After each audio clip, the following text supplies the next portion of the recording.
the question has come up, marriage equality. The term marriage equality is being used quite a bit, and it is a term which is very popular, very prevalent, but ultimately, I think the term is very, very misleading. Two things can be considered equal if they have the same outcome. We talk about marriage equality. In the light of the gospel, there is an inherent inequality of certain types of relationships. The individuals who are living together are in an unequal relationship to those people who are married civilly. And the civil marriage is an unequal relationship to those who are sealed in the temple for time and all eternity. And why is that? Because the marriage that is civil does not produce the same end result as the marriage that is eternal and is honored. The civil marriage ends. President Hinckley once told a story about a young couple who got married, and he approached them and said, "You realize that the pastor triggered both the beginning and the end of your marriage with the term 'till death do you part.'"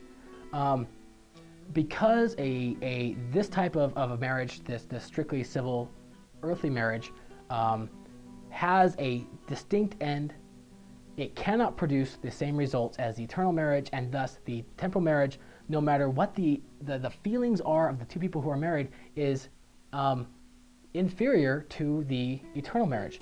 Not because the two people don't love each other the same way, but because the end result of their union is not the same.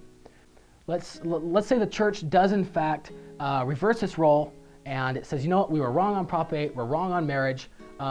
Let's go ahead, let's open up the chapels for gay marriages, and then in a few years, ultimately the temple.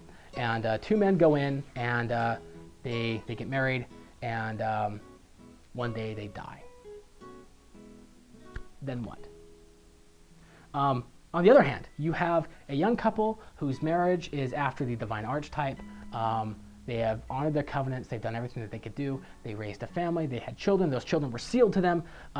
And they move on, and they pass through the veil, and they go to the opposite side.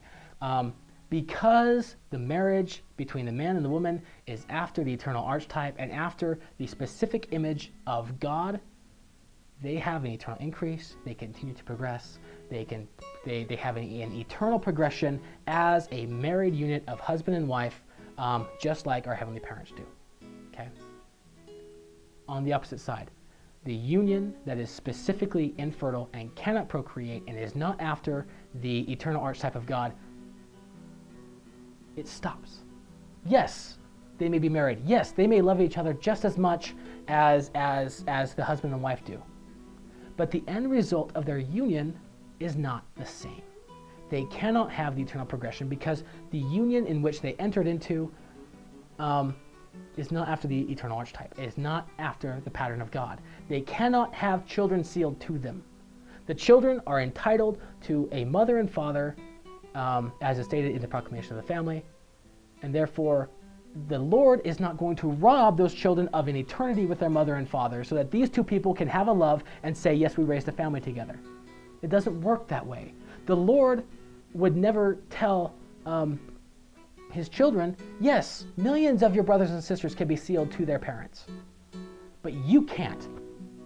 Okay? The Lord is not going to accept a union that is not after what he has given. He is not going to accept a sacrifice at our hands which he himself has not blessed. He is not going to allow us to lay hold of blessings which he himself has not said that he will promulgate. It doesn't work that way. If it is in fact equal, and granted, I'm only talking to the LDS Church here. I'm not talking to the secular world, okay? The secular world is going to make its own arguments.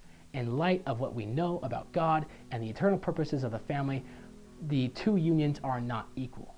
They can't be, because even the union of two people who get sealed in the temple is not equal to one of two people who are married civilly, and even that is above the two people who are just merely living together.